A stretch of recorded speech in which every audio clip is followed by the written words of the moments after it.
जय महाराष्ट्र. मी स्मित तुमच्या सर्वांचा पुन्हा एकदा खूप खूप स्वागत करतोय आजच्या आपल्या नवीन व्हिडिओमध्ये. आजचा जो खास करून व्हिडिओ आहे ना, हा खास करून आहे कंपनीमध्ये जर तुम्हाला गाडी लावायची असेल तर कंपनीमध्ये काय पॉलिसी चालते, कसं तुम्हाला पेमेंट भेटतं आणि मी काम जे केलंय आणि त्याच्यात माझा काय एक्सपिरियन्स होता तो मी तुम्हाला क्लिअर करणार आहे. तर हा जो आपला एक्सपिरियन्स आहे खास करून 2017 आणि 18चा. तेव्हा आपल्याकडे ही गाडी नव्हती. ह्याच्या अगोदर जी गाडी आहे हुंडाईची ग्रँड i10 ती आपल्याकडे कार होती आणि डेलीप्रमाणे आपण आपल्या गाडीला मस्तकी पॉलिशिंग वगैरे सगळं काय करत होतो. तेवढ्यात आपल्या एरियामध्ये एक राहत होता एक साऊथ इंडियन, तो आपल्याकडे आला आणि तो मला म्हणाला, स्मित मैं देखते तुम्हारा गाड़ी है ना रोज एकदम क्लीन रखते, नीट एंड क्लीन है ये. मी बोला थैंक यू. मला म्हणतो की मेरे पास एक ऑफर है, वो ऑफर जो है उसमें तुमको 30,000 रुपया पगार मिलेगा. म्हणजे थोडक्यात त्याला आपली गाडी हवी होती कंपनीमध्ये अटॅच करायला आणि काय ड्युटी होती ते पण मी तुम्हाला सगळं एक्सप्लेन करतो. तर त्यांनी मला सांगितलेलं 30,000 रुपये में शनिवार रविवार यानी कि सैटरडे संडे तुमको छुट्टी रहेगा, मंडे टू फ्राइडे खाली काम रहेगा. बांद्रा से तुमको क्लाइंट को पिकअप करना है और उसको कुर्ला में ड्रॉप करना है. कुर्लामध्ये जो ड्रॉप लोकेशन होतं ते कोहिनूर हॉटेल काहीतरी आहे, त्याच्या बाजूला ना एक ती बिल्डिंग आहे अपार्टमेंट, तिकडे आपल्याला तिला ड्रॉप करायचं होतं. और शाम का जो टाइमिंग रहेगा जैसा मैडम तुमको बोलेगा वो टाइमिंग पे जाना है. तर ती नॉर्वेमधली क्लायंट होती, फॉरेनर होती, ते पण तुम्हाला क्लिअर करतो. तर तिने मला सांगितलं होतं संध्याकाळी 5-6 वगैरे होऊ शकतात किंवा 4 वाजता आपण निघू शकतो, मोस्टली 5 वाजता. जर इन केस काय चेंजेस झाले तर मी जे काय असेल ते तुला व्हॉट्सअपवर 1 तास अगोदर कळवीन, कारण मी तिला सांगितलं मला 1 तास तरी लागणार माझ्या घरापासून तिथपर्यंत यायला. तर मला असं वाटलं कुठेतरी की ही जी ऑफर ह्यांनी सांगितली आहे ती खूपच चांगली आहे. शनिवार रविवार सुट्टी, त्याचबरोबर आपल्याला 30,000 भेटतात, म्हणजे महिन्याचे 22 दिवसच आपण काम करतोय आणि 22 दिवसासाठी 30,000 खूपच चांगले आहे. कारण सकाळी तिला आपण ड्रॉप करतोय त्याच्यानंतर आपण फ्री आहे, ओला उबेर वगैरे आपण काय पण मारू शकतो. परत संध्याकाळी मी तिला कुर्ल्यावरून बांद्राला ड्रॉप केलं, त्याच्यानंतर होम लोकेशन आपलं सेट करून आपण घरी पण येऊ शकतो. म्हणजे आपल्याला ही ऑफर आहे ना खूपच एकदम झकास वाटली. मी म्हटलं चल सही आहे, आपण रेडी आहे. त्यांनी मला सांगितलं डॉक्यूमेंट्स के लिए तुम्हारा गाड़ी का नंबर वगैरह वो सब मुझे मैसेज कर दो और तुम्हारा एक आधार कार्ड या फिर पैन कार्ड कुछ तो एक खुद का प्रूफ, आईडी प्रूफ वो मेरे को दे दो. म्हणलं ठीक आहे भेटेल. तर त्यानंतर आपलं काम चालू आलं. काम चालू झाल्यानंतर जेव्हा आपण गेलो तिला पिकअप वगैरे करायला, तेव्हा त्यांनी मला सांगितलं एक थोडंसं चेंजेस आहे कामात. मैं तुमको एक पेपर देते हैं, वो पेपर पे तुमको टाइमिंग का एंट्री मारना है. रोज सुबह मैडम को कितना बजे पिकअप किया, उसके बाद शाम को वहाँ से कितना बजे पिकअप किया और आगे सिग्नेचर लेने का मॅम का. म्हणजे ठीक आहे, ते पण सही आहे. तर त्याला मी तेव्हा विचारलं की पेमेंट कसं भेटणार. तर पेमेंटचं त्यांनी मला सांगितलेलं की पेमेंट जो है वो तुमको तुम्हारा जैसा महीना खत्म होएगा वैसा within maximum 7 days minimum 5 days के अंदर तुमको तुम्हारा पेमेंट मिलेगा. म्हटलं सही आहे, पण चल पेमेंट वगैरे पण एकदम म्हणजे बोलतात ना पद्धतशीर आहे, टाईम टू टाईम, काय प्रॉब्लेम नाही. जसा पहिला महिना झालं त्याला मी तो पेपर जो आहे तो सबमिट केला. पेपर सबमिट केल्यानंतर आपल्याला चेक भेटणार होतं. आता त्यांनी मला सांगितलं देखो पेमेंट है ना वो आया नहीं है कंपनी की तरफ से, फिर भी मैं मेरे तरफ से दे रहे चेक. म्हटलं बघा आता आपल्याला त्याच्याशी काही लेणं देणं नाही की चेक तू दे नाही तर काय पण दे. Commitment is commitment, simple. तरी मी म्हटलं चल जाऊ दे, थोडं 1-2 दिवस अजून डिले झालं, पण तेव्हा त्यांनी मला क्लिअर केलं की मॅक्झिमम 15 डेज में आपको पेमेंट मिलेगा. मी म्हटलं चल सही आहे, 15 डेज पण काही एवढा इश्यू नाही आहे. आणि आपण आहे ना असं म्हणजे बोलतात ना पैशाच्या मागे ना ते ती वाली लालच नसायला पाहिजे की आताच्या आता आपल्याला पैसा भेटावे. आपल्या काम भेटतंय ना तो पैसा आपल्याकडे येणार आहे, तो शेवटी आपला पैसा आहे, तो कधी पण येईल, पण 15 दिवस लागले तरी चालेल, येतोय ना. मी म्हटलं ठीक आहे. तेवढ्यात स्ट्राईक वगैरे चालू आलं. सगळ्यात पहिला आला जो स्ट्राईक होता ना तो ओला उबेरचा वगैरे, तर लोकांची हालत खराब झाली. पण आपलं एवढं काय प्रॉब्लेम नव्हतं, कारण आपल्याकडे तेव्हा बुकिंग वगैरे होतं, भाडं वगैरे सगळं काय होतं, म्हणून आपल्याला इतका काही त्याच्यात प्रॉब्लेम वगैरे असा फेस झाला नाही. पण तेव्हा आपल्याला त्या कामामध्ये एक एकदम भारीवाला इंटरेस्टिंग आपल्याला भेटलेलं एक सीन, तो सांगतो मी तुम्हाला, शेअर करतोय. की ती जी मॅडम होती ना ती नॉर्वेवरून आलेली, ती आहे ना साधारण असे 4-5 दिवसासाठी अशी बाहेर जायची, महिन्यातून कुठेतरी जायची ती फिरायला वगैरे. तर त्या दिवसाचं पण आपल्याला पेमेंट चालू, म्हणजे शनिवार रविवार जी सुट्टी आहे ते तर आपल्याला पेमेंट भेटते भरून, पण जेव्हा पण ती बाकीचं स्वतःचं पर्सनल कामासाठी किंवा ऑफिसच्या कामासाठी ती बाहेर चालली आहे तेव्हा पण आपल्याला तेवढा म्हणजे बोलतात ना दिवसाचं ते पे आपल्याला भेटते. मी म्हटलं हे तर एकदमच म्हणजे उत्तम झालं आपल्यासाठी, काम एकदम भारी आहे. तर एकदा मी त्याला क्लिअर केलेलं असं आहे, मॅडम मला बोलली आहे की 3-4 दिवस ती नसणार, तर ह्याचं पे वगैरे आपल्याला ते भेटणार. तिने पण क्लिअर केलं आणि तो पण बोलला वो तुमको उसका लुकआउट नहीं है, वो तुमको तुम्हारा पेमेंट मिलेगा, वो 1 दिन छुट्टी पे रहने दो नाही तो 4 दिन छुट्टी पे रहने दो, मिलेगा. पण तेव्हा मी त्याला अजून एक सीन त्याला क्लिअर केलेलं. मी बोललो की मॅडम आहे ना मला बोलली की कुर्लावरून एअरपोर्टला सोडायचं आहे, जेव्हा पण ती सुट्टीवर जाते त्या एअरपोर्टला सोडायचं, मग एअरपोर्टवरून पिकअप वगैरे ते सगळं नाही, ते ती स्वतःचं बघायची. तर तो मला बोलला की देखो तुम्हारे ऊपर है, तुमको अगर उसका अलग से कुछ चाहिए रहेगा तो बोलो. मी बोलला चल जाऊ दे, ते नको आपल्याला त्याचं काय वेगळं. कारण बघा 4 दिवस आपल्याला जर सुट्टी भेटते किंवा 2 दिवस सुट्टी भेटते, तर 1 दिवस आपल्या एअरपोर्ट सोडायला काय जात नाही. पण मी पण आपलं मन मोठं ठेवलं आणि तिला बोललो चालेल आपल्या साईडने फ्रीमध्ये तुला. तेव्हा तिला ना आपला हा स्वभाव खूप आवडला.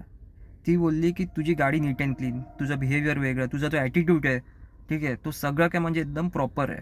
तुला किती हा देतोय? मी म्हणलं 30,000 देतोय मला. ती बोलली की कंपनी आहे ना, दे आर पेइंग हिम 38,000. म्हणजे 38,000 सही आहे. तो तर मला बोलला 35,000 देतात. तर मी बोललो की हां काय ना काय GST वगैरे असं छोटा मोठा कट वगैरे होत असेल, त्याच्यानंतर जे काय तो त्याचा लुकआउट आहे. आपल्याला 30 देतोय ना, आपलं काय बोलणी झालं 30 झालं, मग त्याला 38 भेटू दे नाही तर 40 भेटू दे किंवा 60 भेटू दे, आपल्याला त्याच्याशी लेणं देणं नाही. तर तिने ना तेव्हा ना मला ना एक ऑफर दिली आणि ती ऑफर अशी होती की तू डिरेक्टली आमच्यावर काम करशील का. ठीक आहे, म्हणजे मध्ये जो दलाल आपण बोलतो की एजंट बोलतो तसं काही प्रकार नसणार. आणि जे काही 38 वगैरे आम्ही पे करतोय त्याच्यात आम्ही GST कट करून तुझ्या हातात 35, 36 जे काही असेल ते पूर्ण तुला भेटेल. करशील का? मी म्हटलं मला नाही जमणार, कारण ते काम त्यांनी आणलं आपल्यासाठी. ठीक आहे, आपण स्वतःहून जर काय आणलं असतं तर वेगळी गोष्ट आहे. तर त्यांनी आणलं तर त्याच्यात आपण त्याचा मान सन्मान ठेवतोय आणि आपल्याला त्याच्यावर लॉयल राहायचं आहे काही झालं तरी. मी म्हटलं आपल्याला नाही जमणार. जे काय मला तो पे करतोय त्याच्याशी मी म्हणजे बोलतात ना एकदम कम्फर्टेबल आहे, मला त्याच्याशी काही प्रॉब्लेम नाही आहे. तर तेव्हा तिला तो ॲटिट्यूड अजून आवडला. ती म्हटलं खूप चांगलं आहे. म्हणजे म्हणतात ना कधी कधी समोरचा लॉयल्टी टेस्ट पण आपला करतो. कधी कधी खरोखरच त्याला वाटतं की हा आपल्याबरोबर डिरेक्टली काम करायला पाहिजे, पण तुम्ही तेव्हा किती लॉयल आहात हा मॅटर करतो. आता जो हा सीन आहे ना, हा सीन काहीच नाही, याच्या पुढचा जो सीन आहे ना एकदम भारीवाला सीन आहे, तो मी तुम्हाला सांगणार आहे. मला आज पण आठवतं फेब्रुवारीचा महिना होता. फेब्रुवारीच्या महिन्यामध्ये आपल्याला जो काम असतो तो खास करून 27 ते 28 दिवसात तो एकदम तो छोटासा आता एकदम बोलतात ना झाटभरचा तो महिना आहे, तेवढासा महिना होता. आणि त्याच्यामध्ये माझी मॅडम जी आहे ठीक आहे ती गेली सुट्टीवर आणि मुश्किलने ती 4 ते 5 दिवस, 5 दिवस पण नाही, 6 ते 7 दिवस, 6 दिवस मॅक्झिमम तेवढ्याच दिवस ती कामावर आलेली. बाकीच्या टाईम ती कामावर नव्हती, ती सुट्टीवर गेली होती. आणि ह्या भाईला जेव्हा मी तो फॉर्म दिला ना, तो पेपर त्याचा फिलअप करून, ये क्या है, मतलब ये पेपर है, ये पेपर ऐसा खाली खाली क्यों लग रहा है. मतलब मैडम गई बाहर इसलिए वो खाली खाली लग रहा है, मॅडम गई छुट्टी पे. तर त्याला मी जेव्हा तो पेपर दिला ना, तेव्हा आता आपल्यासाठी तो एक नॉर्मल पेपर होता, पण त्याच्या मनामध्ये लालच सुटला. कसा सुटला ते तुम्हाला सांगतो. जेव्हा आपलं पेमेंटचा टाईम आला ना, फेब्रुवारीचा पेमेंट आपल्याला मार्चमध्ये भेटणार होतं. जेव्हा तो टाईम आला तर त्यांनी माझ्या हातात पेमेंट किती दिलं माहिती आहे का? 30,000चं त्यांनी फक्त मला दिले 12,000 रुपये. 12,000 रुपये चेक बनवून दिला. मला बोलतो मेरे को कंपनी से इतना ही पेमेंट आया और मैं इसमें मेरा खुद का भी कुछ नहीं निकाल रहे, मैं डायरेक्टली तुम्हारे हाथ में 12,000 रुपये दे रहे. म्हणजे 12,000. मी म्हणतो हा चेक मी घेऊ तरी कसा यार. म्हणजे बघा एक सिम्पल सांगतो, जे बोलणी आहे ते बोलणी आहे. जसं मी लॉयल आहे तसं तुम्ही पण माझ्याबरोबर जर लॉयल असाल तर बरं आहे ना. आज जर मला पाहिजे असतं तर मी त्या मॅडम बरोबर डिरेक्टली व्यवहार केला असता आणि आपली डिरेक्टली गाडी अटॅच करू शकलो असतो, पण मी केलं का नाही केलं. तर आता याच्यात काय त्यांनी गेम खेळला माझ्याबरोबर ते तुम्हाला क्लिअर करतो. त्याच्या मनामध्ये ना बोलते ना कॅडबरीची ती ॲड ऐकलीस ना, मन में लड्डू फुटा, तसाला सीन झालेला. तर त्याचं कसं आलेलं, भाई ह्याला काम आहे ना नथिंग आहे, पण तरी पण ह्याला एवढं पे भेटतोय, तर आता आपल्याला इकडे कसं काय फायदा होईल याचा, हे त्याच्या मनात आलेलं. म्हणून त्यांनी काय विचार केला, ह्याला फक्त आपण 12,000 टेकवायचे, ते वरचे आपण जे खातोय ते वेगळे, आणि त्याचबरोबर 18,000 रुपये हे पूर्ण आपल्या खिशात. तर मी म्हटलं हे अमाऊंट मी नाही घेणार. तर त्यांनी मला सांगितलं देखो मैं कंपनी से बात किया, तुमको 15,000 रुपया वो मिनिमम दे रहे, उसके ऊपर वो लोग नहीं दे रहे, बोल रहे मॅडम नहीं थी, हम लोग नहीं पे करेगा. आणि मला तेव्हा कळालेलं की मॅडम जी आहे ती मेन आहे. ठीक आहे, ह्याला हा टॉपिक मी डिस्कस नाही केलेला होता की मॅडम मला बोलली की असं असं डिरेक्टली वगैरे हे करायचं वगैरे हे सगळं काय. कारण कसं माहिती आहे, आपण कुठे काय आपल्या मनामध्ये पापच नाही तर आपण कशाला ते सगळं डिस्कस करा. बोललो कशाला त्याला पण टेन्शन द्या की हा उद्या काम करेल की नाही किंवा डिरेक्टली जाते वगैरे असं तसं. तेव्हा तो जो चेक होता त्याचा फक्त एक मी तो फोटो काढला होता, त्या मॅडमला मी दाखवला. बोललो हे बघ असं असं हा चेक मला एवढ्याचं देतोय, आता तुम्ही नव्हते तर हा म्हणतोय की ह्याचं आपल्याला पेमेंट कमी भेटणार. तर मॅडम आहे ना मला डिरेक्टली बोलली this is wrong because we are paying him the full amount. आणि तेव्हा मी क्लिअर केलं. बघा एक सिम्पल सांगतो, आज जर तुमचा एखादा जर मुलगा किंवा आपण स्वतः पण जेव्हा ट्युशनकडे जातो, ट्युशन टीचरकडे किंवा ट्युशन घ्यायला वगैरे आपण जातो शिकायला वगैरे, तेव्हा शाळेचा वेगळा ट्युशनचा सांगतो किंवा शाळेचा पण पकडा, तेव्हा आपण एक दिवस तिकडे जाऊ किंवा तो 30 दिवस आपण शाळेत जाऊ, तो जो आपला हे असतो फीस, शाळेची फीस किंवा ट्युशनची फीस, ते लोक हे नाही बोलत ना, अरे तुम्ही लोक एकच दिवस आला तर फीस तुम्हाला एकच दिवसाची भरायला लागेल. जशी ॲग्रीमेंट होते, काय बोलणी होते, त्याच्यावर मॅटर करतं ना. तर मी मॅमला पण तेच बोललो, बोलणं जे काय झालं होतं आपलं अगोदरच ते माहिती आहे त्यांना पण. 30 दिवसाचं त्याच्यात शनिवार रविवार सुट्टी, काय असेल ते असेल, नसलं तरी आपल्याला पगार भेटणार. तर तिने मला सांगितलं, हां हे तर चुकीचं आहे, काम कर, तुला जितकाचा तो चेक देतोय ना तेवढं तू घे. मी घेतला तो चेक त्याच्याकडून. मग बोललो ठीक आहे दे. त्याला मी सांगितलं पुढून हे परत व्हायला नाही पाहिजे. त्यानंतर तिने काय केलं माहिती आहे, तिने इन्फॉर्म केलं तिकडे तिच्या कंपनीमध्ये, जे काय ती पण मेनच होती, त्यांच्यावर सगळं डिस्कशन झालं HR वगैरे लोकांबरोबर. मला उरलेली जी पेमेंट होती ना ती तिने मला कॅश दिली, माझी एक सही घेतली त्या पेपरावर की एवढी एवढी मी पेमेंट ह्याला दिली आहे. त्याचबरोबर तिने मला हे सांगितलं की जे आतापर्यंत त्याला 38,000 भेटत होते ना, आता त्याला 38 नाही भेटणार, 3800 आता फक्त त्याला 35,000 रुपये भेटणार आहे. ठीक आहे, कारण हे जे त्यांनी झोलझपाटी केली त्याच्यात तुझं नाव काय येणार नाही, पण ह्याची आम्ही अशी वाजवणार आहे. मी म्हटलं बघा आता ते पापाचे कर्माचे फळ आहेत, त्याच्याने आपण काय करू नाही शकत. पण हे जे काम आहे ना आपलं चालू होतं म्हणजे ऑलमोस्ट ती आहे ना 1 वर्ष आणि त्याचबरोबर 7 ते 8 महिने किंवा 6 महिने असं काहीतरी होती ती. 8 महिने 6 महिने म्हणजे अप्रॉक्सिमेट मी 19 की 20 महिने मी तिच्याकडे काम केलं त्या मॅडमकडे. तर काम करता करता आहे ना एक दिवस आहे ना तो जो व्यक्ती होता ज्याने आपल्याला ते भाडं दिलं होतं, आता आपल्याला माहिती होतं की ह्याच्या मनामध्ये कसा पाप आहे, ह्याच्या मनामध्ये कसा पाप होता. त्याच्यात त्यांनी बोलतात ना छोटासा तो कट काढला. तेव्हा एक दिवस त्याला मी तो फॉर्म जो आहे पेपर तो सबमिट करायला गेलो, तर त्याच्या तोंडातून आहे ना तो आवाजच नाही निघत होता. तो मला म्हणतो की त्याला ना काहीतरी त्रास झाला, इकडे ना असा घशामध्ये त्रास झाला आणि त्याच्या तोंडातून तो आवाज निघायला तयार नाही. मला आता काय समजलं नाही एक्झॅक्टली ह्याला झालं काही आहे. तर म्हणतो की काहीतरी ऑपरेशन केलं त्यांनी आणि ह्याचा ना काहीतरी 1.5 लाख रुपये खर्च त्याला आला. मी मनात म्हटलं बघ आता त्याचे पापाचे कर्म आहेत. पापाचे कर्म म्हणजे कसे, आता जसं तू मला फसवलं तसं तुझ्याकडे ऑलरेडी गाड्या असतील ज्यांना तू भाडं वगैरे देतोय किंवा काही देतोय, त्याच्यात तू किती लोकांचे असे खाल्ले असतील आणि त्याच्यात आपल्यासारखं कोणा जर म्हणजे म्हणतात ना स्मार्ट असेल त्यांनी डिरेक्टली जाऊन हे सगळं बोलणं वगैरे करून त्याचा स्वतःचा पैसा बरोबर काढला असेल. पण ज्यांनी काढला नसेल, ठीक आहे, तुझ्या मनात तर ते बोलतात ना मन में लड्डू फुटा, तसाला सीन झाला ना. म्हणून तुम्हाला सांगतो की कधी पण आहे ना आपलं आहे ना मन साफ ठेवा, आपले कर्म चांगले ठेवा, तुमच्याकडे काम आहे ना तो येतच राहणार. आणि हा जो माझा एक्सपिरियन्स होता ना, हा खास करून हा जो एक्सपिरियन्स, ही फॉरेनर ती खूपच उत्तम होती, खूपच चांगली होती. हा व्यक्ती ज्यांनी आपल्याला भाडं दिलं बघा तो 50-50 होता. म्हणजे स्टार्टिंगला चांगला होता कारण ऑब्व्हियसली त्याला पण कुठे ना कुठे कमिशन भेटणार आहे, पण त्याच्यानंतर त्याच्या मनात जे लड्डू वगैरे फुटायला लागले त्याच्यानंतर तो चांगला पण नव्हता, वाईट होता, तसाला प्रकार होता. पण मी एवढंच सांगेन की जेव्हा आपण एखाद्या कंपनीसाठी आपण काम करतोय त्यामध्ये जर एखादा दलाल नसेल, तुम्ही डिरेक्टली त्यांच्याबरोबर काम करताय तर खूपच उत्तम आहे. जर मध्ये असे व्यक्ती कोण आले तेव्हा ह्यांच्या मनामध्ये ना खूप का असं हे होतं, म्हणजे बोलतात ना एक्सपेक्टेशन्स यांचे वाढायला लागतात की आपल्याला ह्याचा सगळा पैसा कसा काय भेटेल. आणि बघा हा जो व्यक्ती होता हा तर आपल्या एकदमच म्हणजे म्हणतात ना असं ओळखीमध्ये होता वगैरे म्हणून आपला कुठेतरी तो पैसा डुबला नाही. पण एखाद्या वेळी तुम्हाला असा कोणता तरी एखादा व्यक्ती भेटू शकतो जो तुमचं पूर्ण जी रक्कम आहे ना ती खाऊ शकतो. कारण एक टाईम असा पण आलेला जेव्हा मला आठवतं 15 डेजच्या जागेवर 30 पेमेंट मला 25व्या दिवशी भेटली. 22-23 दिवसानंतर 25व्या दिवशी मला सांगितलं गेलं की ह्या महिन्यामध्ये बँक हॉलिडेज भरपूर आहे, सुट्ट्या भरपूर आहे.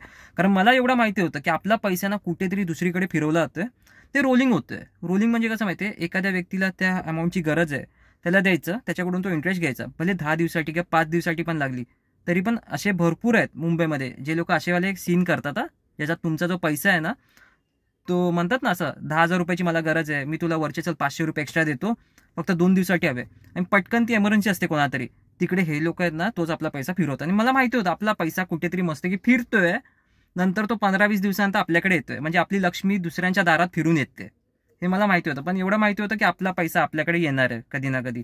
म्हणून मी विचार असा केला आपल्याला ह्याच्यात काय जास्त टेन्शन घ्यायची गरज नाही. आणि मार्केट आहे ना तेव्हा मी बघितलं होतं, मार्केट असा होता की खूपच खाली असं उतरत होतं की ओला उबेरमध्ये इन्सेंटिव्ह वगैरे संपायला लागलेलं होतं, परत स्ट्राईक वगैरे सगळं काय चालू होतं, मचमचना लय एरियामध्ये होती, म्हणजे बोलतात ना डिमांड वगैरे एकदम कमी होतं. पण अचानक तो मला माहिती होतं की हा जो डिमांड आहे जो लो झालेला आहे तो 2-3 महिन्यानंतर परत उठणार. जेव्हा तो डिमांड उठायला लागला तर आपण एवढंच ठरवलेलं की आपल्याला ओला उबेरच्या थ्रू आपल्या गाडीचं EMI काढायचं आहे, त्याचबरोबर आपल्या डिझेलचा खर्च जो गाडीचा आहे तो काढायचा आहे, आणि हे जे 30,000 रुपये ते पूर्ण ॲज इट इज आपल्याला पूर्ण उचलायचे आहेत आणि सेव्हिंग करायचे आहेत, तेव्हा कुठेतरी आपल्याला फायदा होणार.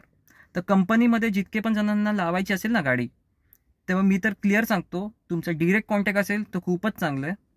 जर तुम्हाला पैसे भेटत आहेत तर त्याच्यात हे पण मॅटर करतं की तुम्ही काम काय करताय. जसं मला फक्त सकाळी पिकअप करून सोडायचं होतं आणि संध्याकाळी पिकअप करून सोडायचं होतं. बाकीच्या टायमिंगला मी फ्री होतो. पण बऱ्याच जणांना काय असतं, बाकीच्या टायमिंगला गदामजुरी करायला लावतात कंपनीवाले. अरे इकडे चल, तिकडे चल, तिकडे चल, इकडे चल. ह्याच्यामध्ये हालत खराब होते. तर कंपनीमध्ये हाच एक सीन आहे. आणि बघा, हा आपला एक्सपिरियन्स होता. तुमच्याबरोबर जर काही एक्सपिरियन्स झाला असेल तर तुम्ही पण प्लीज शेअर करा. तुमचं कसं काय होतं कंपनीबरोबर एक्सपिरियन्स. खास करून असे लोक जे येतात ना हे मार्केटमध्ये, म्हणजे हे चल ठीक आहे पुराणा खिलाडी होता, त्याला असं वाटलं की मी नवीन आहे याच्यामध्ये, 2016ला जस्ट गाडी घेतली आहे तर आपल्याला याच्यातलं काय समजणार नाही. पण असं नाही आहे भावांनो.